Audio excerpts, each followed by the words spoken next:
গত কয়েকদিন বৈরী আবহাওয়ার কারণে পানি কমতে ছিল, কিন্তু জলবায়ুর প্রভাবের কারণে এখন আবার গত রাত্রের থেকেই পানি বাড়া শুরু হয়েছে।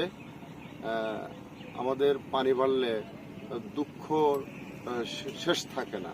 মানুষের ঘর বাড়ি সব যমুনা নদীতে বিলীন হয়ে যায় এবং গরু বাছুর ছাগল ভেড়া নিয়ে মানুষ খুব কষ্টে জীবনযাপন করে। তাই প্রাকৃতিক দুর্যোগের কারণে আমাদের এই যমুনার তীরে টাঙ্গাইলের অংশে কালিহাতির সীমানায় অনেক এলাকায় নদী ভাঙন দেখা দেয়।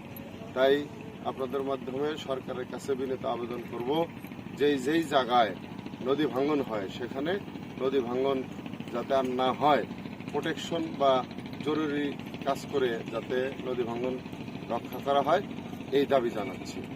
পানি কম ছিল, এখন আবার বৃষ্টি নাই, কেমন নদীর পানি এখন আবার চলাফেরা কষ্ট, গরু ছাগল পালতে কষ্ট, ভ্যান চালাইতেও আমাকে কষ্ট হয়। এখন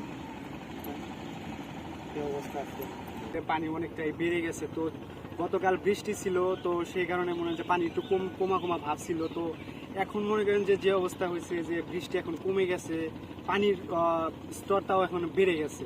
তো সেই হিসাবে আমাদের একটু সমস্যা হয়, কারণ এখানে অনেকে কিছুদিন আগে আপনারা দেখতে পাচ্ছেন যে একটা দুর্ঘটনা ঘটছে। এখানে একটা বাচ্চা এই পানির ইয়েতে তলিয়ে মারা গেছে। তো পানি বাড়াতে এখানে আমাদের আসলে অনেক কষ্ট।